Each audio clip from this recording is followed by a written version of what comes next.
The quick brown fox jumps over the lazy dog. It's where we all begin. Welcome to Lazy Dog Typewriters.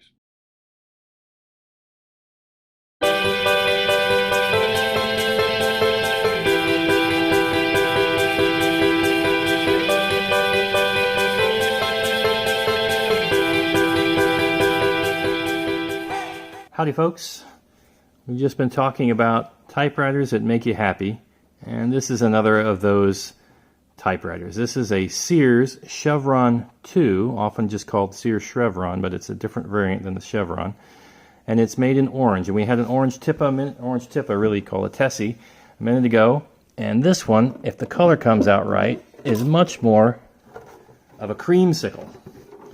Almost, I guess you could say, now it looks like an orange on the inside.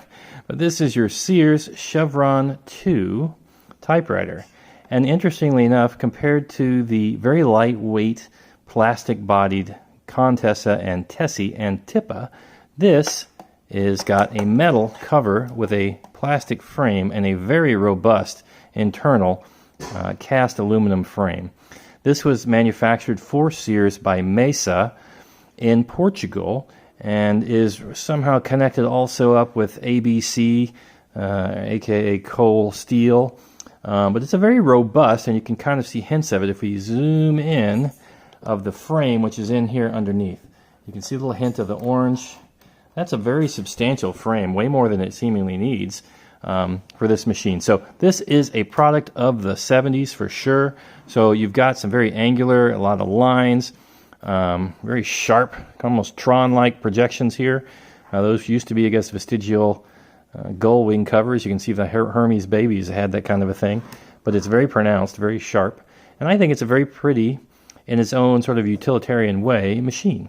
And let's go ahead and take a look at it and see how she types. So all your controls, as we say, getting started, we have our full keyboard, standard QWERTY keyboard. So we have a 1 and an exclamation point and a plus and equals over here. We've got a tab over here. And of course the carriage is locked, so we're not going to get any tabs. But we have a tab, and I'm trying to remember if these were preset or not. Yeah, and these are preset tabs every 10. So every 10 units we'll get a tab. So kind of a basic there until you hit the margins.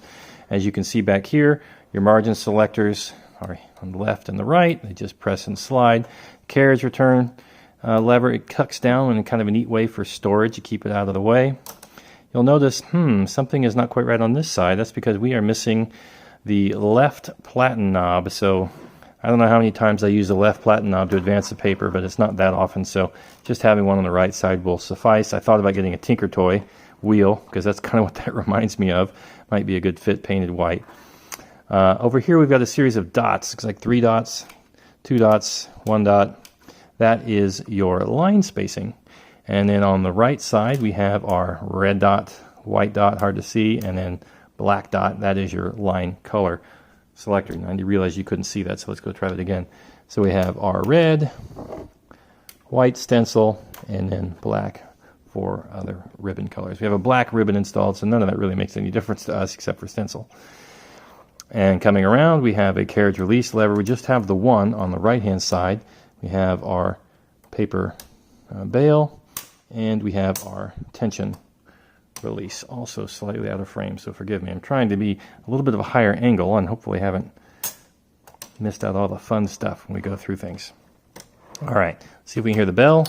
There it is. Decent bell, not the world's most resonant. Interestingly enough, I've seen some folks who have these machines who are missing this silver back plate because it comes off in order for you to access the internals of the machine, and I guess some repairman lost it or broke it, but there it is anyway. So let's load up some paper and do a little bit of a quick typing test. Many times when I do this, I forget that I have my typewriters on the Lazy Susan over there, so they're just wobbling goblins, and it really does a disservice to the evaluation of a typing touch. So we're going to redo this when I did it a second ago, but you'll never see it. And the quick brown fox jumps over the lazy dog. Okay. Screw. I just said never use the left platen, and I reached right for it. All right. So Well, it looks like we have an Elite typeface. Might need a little bit of a new ribbon maybe, but it's looking pretty good. Just a nice 12 character per inch typeface. The type touch, I would say, is a little loose but not sloppy.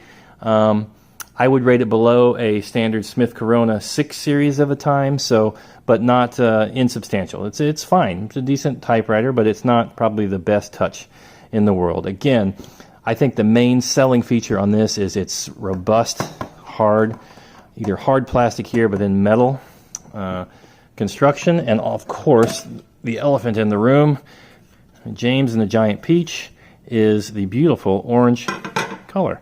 And as you take a quick peek on the inside, the internals, it's a little bit of a different construction you might normally see. But again, if I can come and try to get you to see, the frame is just really sort of massive in there. Really rugged, really robust, and just an interesting typewriter.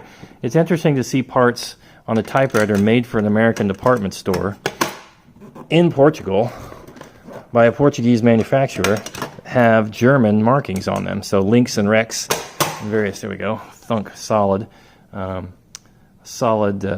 construction. So in any case, this is another machine that just sort of makes me happy for being orange, different from the blacks and the standards that you normally see, the black colors, and it just makes me happy. So I wanted to share it with you on some of these perhaps darker days to lift your spirits and to show you that there are a wide variety of interesting machines out there.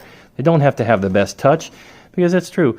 I mean, not every machine has to be an Erica M or an Olympia SM4. The point, I think, for collectors or people who just want to type is to find the machine that brings you joy and helps you be creative and helps you capture the mood that you want to, which is hopefully a positive one. And that's what I'm wishing for you guys as you watch these videos, and thanks so much for being with us.